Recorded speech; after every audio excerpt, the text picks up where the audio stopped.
to start? Making biscuits, take 17. Start. Good morning, guys. How are you?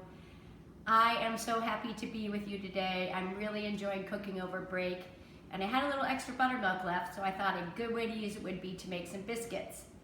This is one of my favorite things to eat, and although I don't really eat biscuits anymore, I have some wonderful doctors and PAs in my neighborhood, and so we're going to make some biscuits and cinnamon apples for my neighbor to deliver a little gift. Anyway, super simple recipe. All you need is 2.5 cups of self-rising flour. If you don't have self-rising flour, you can use your regular white flour, and all you do is add per cup of flour 1.5 teaspoons of baking powder. We used that last time on the pancakes as well. And that baking powder is the agent that actually makes the flour rise. So you're set there. You need a stick of butter that's been in the freezer for a while, and I'm going to try to use this fancy machine, courtesy of my son's fiance, to see if I can cut it up. Need some very, very cold buttermilk, right? And a little extra flour for the biscuit part. So, experiment number 1. Let's see if I can make this butter get crushed up into little tiny pieces if I'm strong enough. I might have to have Mr. Stephas jump in on this one.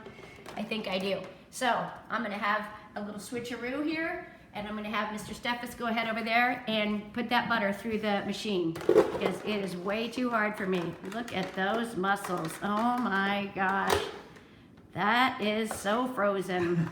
The reason that you want the butter really cold is because you want it to leave very big pockets of butter.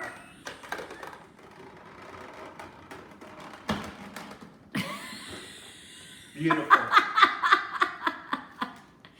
So Mr. Stephas is helping out here because this is very difficult. I usually cut this up, this lovely frozen butter by myself, but we're trying out this swanky machine, and look how that works. Wow, super cool. So thank you for the help. As soon as we get this butter all cut up, we'll be right back. Hey guys, so we got our butter chunked up and we have it in our flour here, and this is called a pastry blender. It's a really cool old little tool. I just use 2 things to make this, a fork and a little pastry blender. And all we're gonna do is take these chunks of butter and we're just gonna run it through the flour until it makes like a little bit of a crummy mixture. That doesn't take long, and you wanna handle the butter as few times as possible, because you want the butter to be super cold and to stay in decent sized chunks, because when you have the biscuits, the butter runs all throughout in those tiny little squares, and it makes pockets of butter when you eat the biscuits, and it is so, so delicious. So you don't want to overwork this, okay? So get all around the sides there. This is really good for that upper body workout if you guys are doing this. If you don't have one of these pastry blenders, you could probably zhuzh this up in the food processor. I don't feel like cleaning that, so I just do it that way. All right, so get all that butter off. Be careful when you put your fingers through here. And what we're gonna do now is take this bowl and we're gonna put this into the fridge for 15 minutes to get really, really cold, because already the butter's starting to melt. So I'm gonna put this bowl in the fridge for 15 minutes, clean up a little bit, and we'll be right back with you. So when you're getting ready to roll out your biscuits, I have a granite countertop, so I can do this right on a very clean countertop. If not, you can do it like on a wood cutting board. But all you're gonna do is make sure that the surface has a little bit of flour on it, because we're gonna need this just a couple of times before we roll it out. Again, we want that butter to stay really, really cold in there. So I just flour my countertop, my hands, whatever. And when we do this, we'll get ready to work on the biscuits, and it will be really, really fun and such a great job to put your hands in the flour and really get, oh, you took away the flash button. I think I cut you off. Okay guys, so we've waited 15 minutes. We have our nice crummy mixture, and what we're going to do, and again, this is really, really important, take your very, very cold buttermilk and you're going to dump it right in to the bottom of the bowl. You make a little well, and then we're going to stir it only 15 times, and this is really important, so let's count together. 1, 2, 3, 4, 5, 6, 7, 8, 9, 10, 11, 12, 13, 14, 15. And you get a little dough that's very crummy. The next thing you have to do, and this is going to be curious with my broken wrist, is you're going to have to turn this out onto your floured surface. So I'm going to just dump it out because this is how we're going to finish it off. It's kind of like if you've ever made homemade pasta.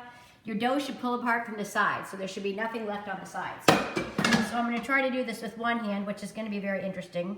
But all you're going to do is sort of knead it together. And this takes just a few minutes, and it doesn't matter if you make a mess because you're going to incorporate as much flour as you need into the biscuit dough, and within like a minute, we'll be done, and we're going to roll it out, and we'll make some biscuits. There are all different kinds of ways you can cut the biscuits. You can just make squares, you can do whatever, but I happen to have a little set of biscuit cutters, and I'm going to make small biscuits because my neighbors have little kids still at home. So I'm going to finish this up, get my rolling pin out, and we'll be right back with you. Okay guys, so my dough is together. I'm just going to roll it a little bit. This is not very easy with one hand either. And you're going to just, it's very, very quick. You're going to roll it out a little bit. You want it to be about an inch thick. And then what I like to do is just fold it one time. Make sure you incorporate all that stuff from the bottom. You're just going to roll it out. Oh, I need some flour on this. You're going to roll it out a little bit, and when it gets to be about 3/4 of an inch thick, that's when you're going to make the biscuits. All right, so I'm going to get a little flour on my rolling pin here, and we'll see what this does. So I like my biscuits thick, but one of the cool things about it is when you put it on a really good hot pan, the bottom gets that crunchy, crunchy crisp, and the top, this is not the prettiest biscuits I've ever made with one hand, and the top gets to stay nice and fluffy. You bake it at a really high oven, 475 degrees. Make sure that your oven is very hot. So, again, not the most beautiful biscuits. So I'm gonna make little biscuits this time. And all I do, let's see, let me get it out. Stop it. Flour on our cutter. And biscuits aren't supposed to look perfect, guys. So you don't want them to have perfectly flat tops. You want that crumbly, buttery, kind of messy, homemade look to your biscuits. I don't like it when they look all perfect. They're not supposed to. They're supposed to be something that comes from the love of the heart. And these, although you would never know it, with my one-handed mess, will turn out looking beautiful regardless. So you don't have to stress out too much about the way that they look. I took out my pan out of the oven. It's a very, very hot pan, and you don't want to touch it. But I just want to put the biscuits right next to each other. And the reason why is when they cook, they touch each other and they rise up, but the sides don't dry out. So you can see how I'm putting them on there, just touching each other a little bit. So I'm going to finish up this little round and probably roll out a little bit more dough to make some more biscuits. And we'll be right back with you. Do my face some. Just don't cut my head off all the time. So the biscuits are on the really hot pan, and they're going to go into the really hot oven, 475, for 15 minutes. So we're going to come over here, we're going to put it in, and we can have a little cup of coffee. Make sure the shelves aren't too close because you want some space for those to rise, and they're going to bake much more than you think. So we're going to put that in. We'll set our little timer for 15 minutes. Begin. Hi guys, welcome back. So I'm just about to get the biscuits out, and as a little special treat, I'm making some melted cinnamon caramel apples to go with the biscuits to deliver to my neighbors. So if you look into this pan, you will see I have a bunch of slices of apples. I have a little bit of cinnamon, a little bit of butter, a little bit of flour, and some white sugar. And all we're gonna do here is let this cook down and caramelize a little bit. And it softens those apples up and just gives them a great glaze. I think my biscuits are ready to come out. Put my oven on, off. And you can see my tiny, tiny biscuits are ready. They are brown on the top. They're sliding around. That means they're done. We're gonna put them over here. And the first thing we're gonna do to these bad boys is brush them with a little melted butter, just on the top. You don't have to do this, but again, who can fault butter? It's deliciousness. I love these little biscuits. They're great for cutting in two and serving for little sandwiches with a little bit of jam. But today, I'm gonna do that. I want you to see this flakiness in here. If you look at this biscuit, can you close in on that? You can see those layers of flake and butter, and it's just delicious when you open your mouth up. Sorry for my dog, she's barking at something. So we're gonna brush these with some butter. Then I'm gonna go stir up my apples.